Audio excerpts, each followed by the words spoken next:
Right, here's our next car, guys. It's the 2012 Shelby 1000. It's called a 1000 for a reason, because it's powered by a 5.4 litre V8 with 950 horsepower and 1,040 newton meters of torque. That's a lot of power for such a smallish car, because you'd normally see 1,000 horsepower in a Bugatti Veyron, which is a huge tank of a thing, but this is the 2013 Shelby Mustang. It looks nice, looks very presentable, you know, only slight touches like the big 1,000 stickers on it only tell you that it's got this sort of mystique power about it. You can hear it, you hear that violent supercharged engine, and this car basically is a flamethrower with tyres. That's what it is. The exhaust pop more times in this than any other car I've driven. Such a fantastic sounding car, but all the interior has been modified slightly from the Mustang. Clearer dials and the boost gauges are very important, as well as the temperature. And this thing is ballistically powerful. 1,000 horsepower with a supercharger is like instant power. You put your foot down, it's there. That's all the power right there.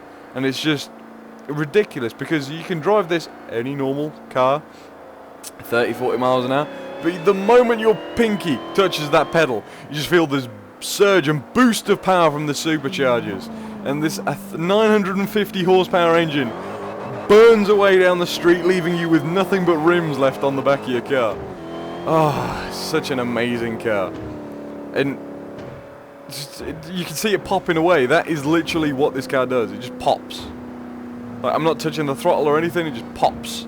Like, it's just ridiculous. And now I'm fiddling with the throttle, seeing if I can do it again, because this car is basically a flamethrower. If you stand behind this car, you better watch out, because you're going to have some very cooked ankles. Very huge design features in this car. There's a normal sort of car. Let's show it compared to the Shelby Mustang. See how fast it goes. Come on, let's see. He hits a sign, slows him down a bit.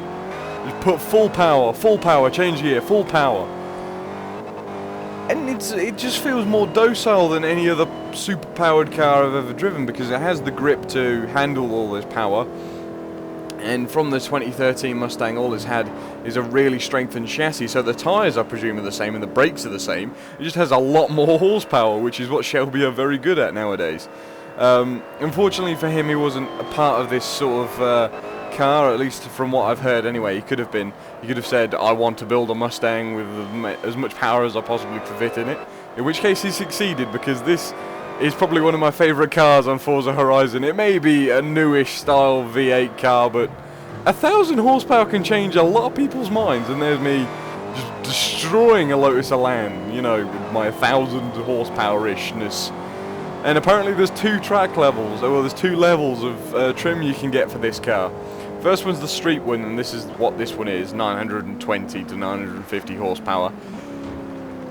And then there's the track version, which gives you 1,100 horsepower. 1,100 horsepower, that's ridiculous. This is like, this is not a regular road car, this is a nuclear bomb with wheels, and like, oh, I love this car. Just because it has that amount of power in it is ridiculous. I mean, it handles just like any other American car would. Completely useless. But the physics in this game get the better of me here. But that's nothing what a boot full of tyre smoke and engine noise can give you, because this is ridiculous. You can do donuts in this car in 4th gear. So it's ridiculously torquey and powerful. I would recommend buying this car just to scare the living daylights out yourself. It's incredibly docile, that's what doesn't get me. I mean, you can cruise up to about 60, 70. The legal speed limit in this car, 6th gear, not a problem. Put your foot down, you can hear the supercharger whine. And I'm pretty sure this car is one of those cars where you look at the fuel needle go down faster than the speed is rising on the tacho, but it's mental, this car. I would recommend this car to anybody. I mean, whether you're new to the game or whether you're an experienced player, the Shelby 1000 is one of the manliest driver's cars. Like, screw your Bugatti Veyrons and your EB110s for the world's fastest car. I'd pick a Shelby 1000. Go an American-made, this one. I'm disgracing my heritage right now, but I like this car. And if it's a sin to like it, then, well, call me the devil. I'm not religious, I promise. It's just these American cars have got me all hyped up. And 1,000 horsepower in a Mustang just feels wrong. It just feels like this is not supposed to happen. Why do I have 1,000 horsepower in like such a usable space? I've already broken the speedo on this car already. I broke it like 10 miles back, and it's still got another gear to go. And this is 6th. This is what you'll hear in 6th all the time, unless you upgrade it.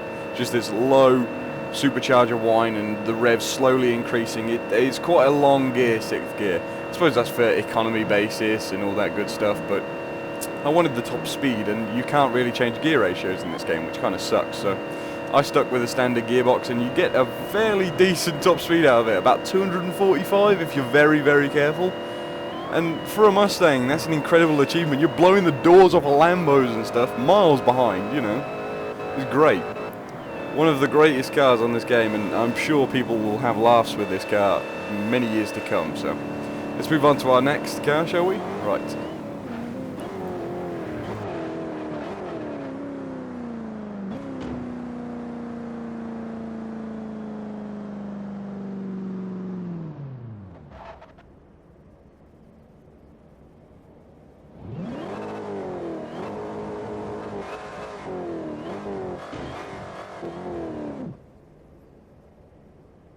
Right, here's our next car, guys. It's the 2010 BMW M3 GTS, powered by a 4.4 litre V8 with 444 horsepower and 444 newton meters of torque. And it's pretty much similar looking to the standard M3, only it has a front splitter, a rear wing, a full roll cage, bucket seats, and a light to indicate gear changes, which is nice. It's very nice and very easy. When this is like my first sort of track day car, I guess, because they've basically stripped out most of the back interior of the M3, and they've gave you some indicator lights.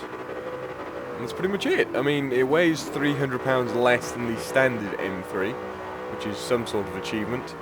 It was an incredibly heavy car anyway. In this game, it has a 7-speed gearbox, which is, you know, nice, semi-automatic thing. It's not really a Grand Tourer, it's a track day car really, and it's kind of in this game for no obvious reason, as far as I'm concerned. I mean, sure there is track racing, but you don't go to track day events in this. It's more like a cruising round game. I mean, it's a good car, don't get me wrong. 7 speeds, the quick ratio gearbox makes it feel like a touring car. It's definitely a fun car to drive. And for some reason I keep getting lost in this game. But it's a really, really nice car to drive. Lovely sounding car. Great fun to slide around. It's fantastically fun to slide around. Getting a bit of drift on there. I do like the orange paint. This is the only colour it comes in, so I'm glad I like it. You can obviously always change that, but you know, it only comes in orange. It's a nice car. Unfortunately, all of these cars have been sold by BMW, so you won't be able to find one unless you go on Piston Heads or something, because I no doubt someone is selling one, because they're sick and tired of it. But it's a great car nonetheless. I look forward to driving more track day cars in the future. It's a good all-rounder, definitely fast. And yeah, let's move on to our next car, shall we?